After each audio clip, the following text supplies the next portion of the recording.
Aujourd'hui, je vous partage la recette des gâteaux des rois, la spécialité provençale, une magnifique brioche avec bien sûr des fruits confits à l'intérieur, des véritables fruits confits. Vous allez tout découvrir dans cette vidéo. Là, vous allez avoir une recette parfaite, testée et approuvée. On y va, 110 g d'œufs bien frais, ça aidera, c'est une brioche avant tout, n'oubliez pas. 110 g de lait bien frais, 50-50. Voilà, pour l'hydratation, on est à peu près à 60% et ça marche parfaitement, vous savez. Pour la levure, donc là, on va travailler avec 12 g de levure fraîche. Si besoin, vous mettez 6 g de levure sèche. Ça marche parfaitement. Mon sucre, 50 g et mon sel, 7 g. Voilà, pesez bien. Surtout, plus on est précis, mieux ça marche. Et ma farine, donc pour mes deux couronnes d'à peu près 400 g, j'ai besoin de 370 g de farine T45, une farine assez forte si possible, c'est mieux pour la brioche. Allez, j'attaque mon pétrissage avec mon crochet, 4 minutes en première vitesse, let's go. 4 minutes, première vitesse, et j'avais un débat l'autre jour pour les petits batteurs comme ça. Là, ma première vitesse, ça correspond à la vitesse numéro 2, voilà. Là, il faut que ça ait à peu près ce rythme-là, ça sera parfait. Et pendant ce temps-là, on prépare notre beurre. 150 g de beurre et surtout, vous pouvez le sortir 1 heure avant, c'est encore mieux. Il faut qu'il soit voilà, assez maniable. Si besoin, vous le tapez pour vraiment que la consistance soit plus molle, mais qu'il ne soit pas liquide. Ok, surtout, ne le mettez jamais au micro-ondes, ça c'est interdit. Il faut juste qu'il soit un peu plus mou. Voilà, vous coupez, vous laissez à température ambiante, ça sera parfait. Fin de la première, 6 minutes en deuxième vitesse. Et là, vous voyez, ça colle un tout petit peu au fond de la cuve. L'hydratation, elle est parfaite pour cette farine.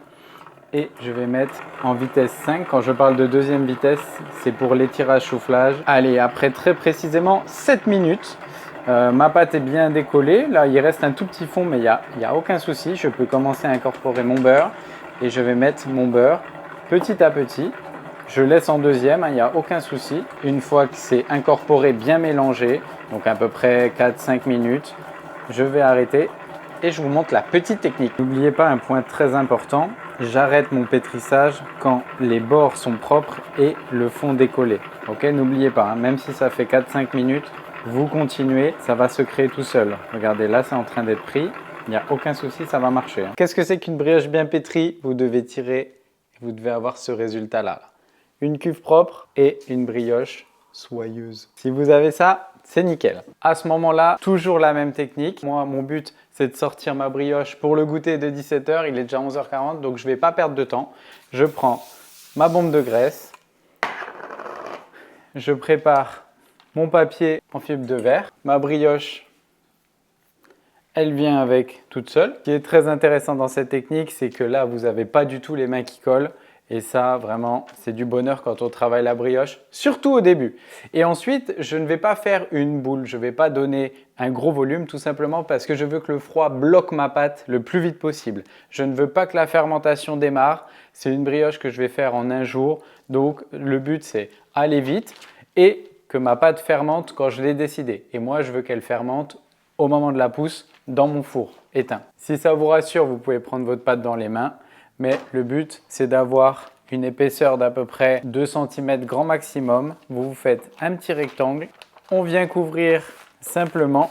Et vous connaissez l'astuce, je ne vais pas le placer au réfrigérateur, je vais le placer au congélateur pendant 30 minutes, ce qui me permettra d'avoir une pâte très froide, facile à travailler. Donc les petites plaques comme ça, ça va bien. Hop, vous glissez dans votre bac comme ça, souvent des glaçons, et là, parfait pendant 30 minutes. J'ai checké ma pâte, après 20 minutes, elle est déjà bien au congèle. Je vous montre la petite technique pour bien réussir vos couronnes. Ça, c'est très important. Je vous montre ça. Ce qui compte, voilà, c'est que mon froid soit régulier, qu'il n'y ait pas une grosse partie congelée et une partie normale. Là, je vais fleurer un petit peu. Si j'ai bien préparé ma recette, ça va vous donner 2 belles couronnes d'exactement 395 grammes. Voilà, les amis. Ça, c'est du bon boulot. Et pour mon boulage, je viens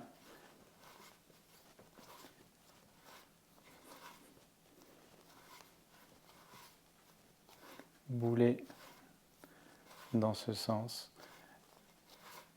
Si votre pâte est trop froide, vous pouvez la laisser revenir un petit peu à température.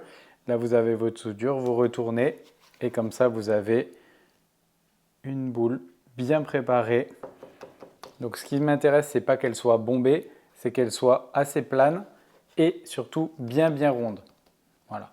Ça sera ma base pour faire une brioche parfaite avec mon rouleau. Je vais vous montrer ça. Vous allez placer sur votre plaque, surtout régulier et pas trop épais. Je vais bien couvrir avec mon papier et à ce moment-là, la petite technique, si vous voulez avoir une couronne parfaite, vous allez laisser un long temps de détente. La détente, c'est vraiment le moment entre la mise en forme et le façonnage.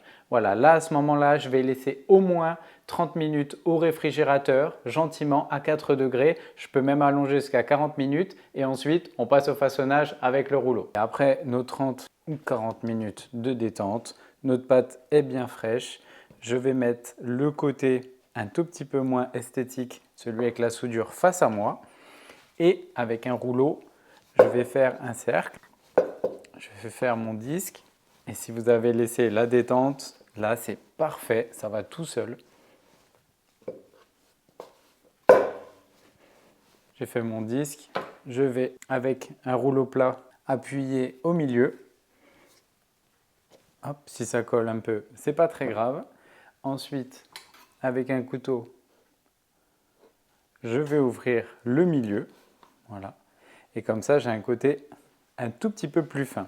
Je peux l'accentuer un petit peu en façonnant avec le bout de mes doigts. Voilà pour la petite technique.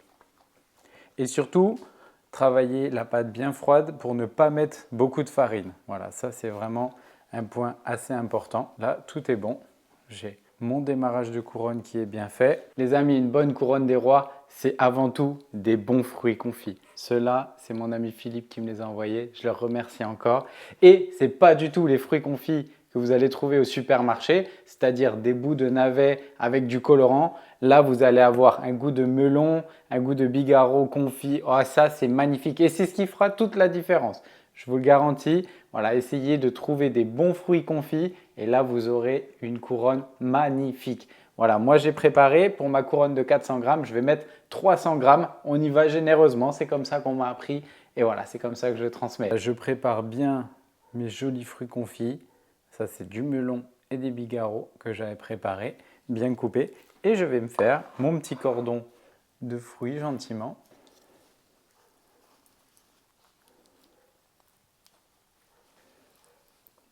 On égalise bien. Bon, là, c'est vraiment la version généreux, mais c'est comme ça qu'on me l'a transmis. Alors, c'est comme ça que je vous la partage. Une fois que c'est fait, je vais prendre l'extérieur et je vais venir rabattre une première fois dans ma couronne. Donc, je vous rappelle, c'est toujours hop, la couronne qui tourne et non vous.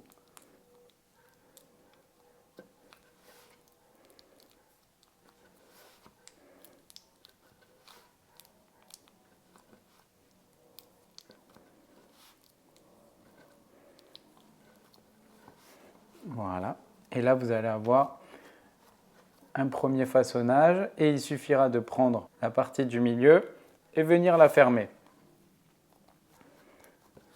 Et comme ça, on vient bien souder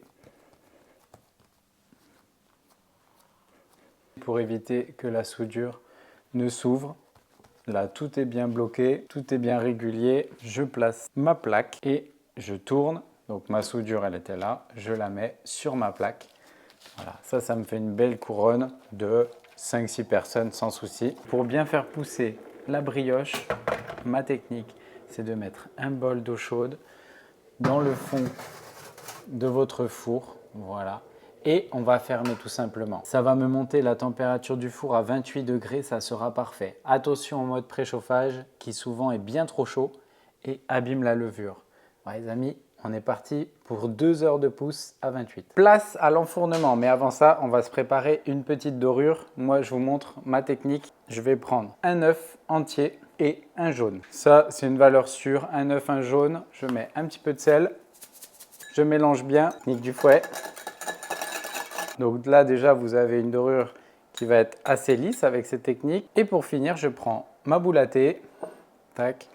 Et je viens filtrer ma dorure. Et là, vous allez avoir une dorure exceptionnelle, les amis. On se prend un joli petit pinceau bien fin Et voilà le résultat. Une belle dorure. Je préchauffe mon four chaleur au bas plus ventilé à 170 degrés. Là, elles sont bien poussées. Bon, on voit un petit peu les fruits qui ressortent, mais c'est normal, hein. Là, on voit que c'est vraiment poussé au taquet. Je vais dorer délicatement, surtout sur votre brioche est un peu trop poussée, un peu fragile. C'est pas un souci, mais allez-y, mollo, allez-y doucement. Et ensuite, on va mettre des petits tas de sucre, normalement en fonction du nombre de convives. Voilà. Disons que si c'est 5 personnes, on va mettre 5, si c'est une 6, voilà. On va répartir comme ça nous permettra de couper assez précisément. Et ensuite, il n'y a plus qu'à mettre au four. Donc la dorure est déjà mise. Là, il suffira de glisser dans le four. Pas besoin de buée, pas besoin d'eau. Ça ira nickel. Allez, c'est parti. Belle petite galette. On est parti pour 35 minutes à peu près à 170. 30 minutes pile poil. Donc celle du haut, elle commençait un peu trop à colorer. Donc la petite astuce, c'est de mettre un petit papier par-dessus. Et comme ça, elle finit de cuire à cœur gentiment. Voilà, là elle est bien colorée, super. Allez, on les laisse refroidir et on leur fait la petite décoration. Alors, dans ce genre de galette briochée, 2 solutions pour mettre la fève. Soit vous la mettez au moment où vous mettez les fruits et vous l'enfermez. C'est possible, il n'y a pas de souci. Soit, comme moi, si vous l'avez oublié, je l'ai oublié, je l'ai perdu. Si vous l'avez oublié, il n'y a pas de souci, vous faites une petite entaille. Vous prenez une petite fève toute mignonne et vous la plongez discrètement. Et voilà, vous avez votre galette, la fève, tout le monde est content, les enfants, les parents, les papis. Et on passe à la décoration. Allez, pour la décoration, on va se prendre... Oh, ça, c'est gourmand, c'est croquant. Ça, c'est des fruits confits. C'est ça qui fait la différence. On va se découper des petites lamelles de melon. Voilà, des jolies lamelles là, de fruits confits magnifiques, bien fines. On va se découper des petits bigarros en 2. Hop, et on se place ça sur notre galette.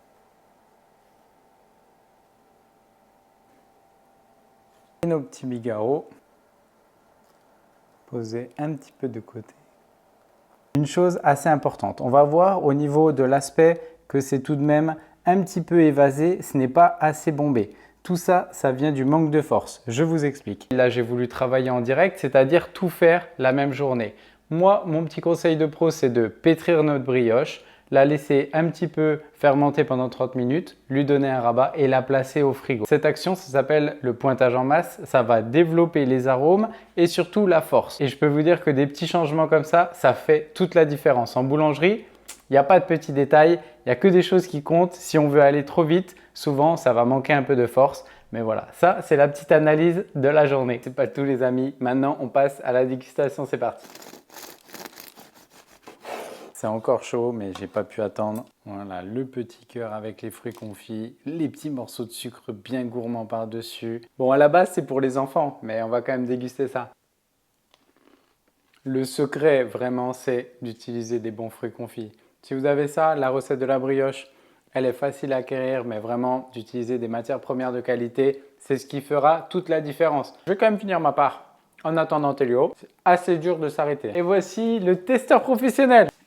Allez, on y va, vas-y, goûte. Alors Bof, bof. Non, je rigole. Allez, file. C'est bon, c'est validé. Maintenant, vous avez tous les secrets pour réussir. J'espère que vous allez faire des magnifiques galettes à la maison et les partager en famille. Allez, les amis, ciao!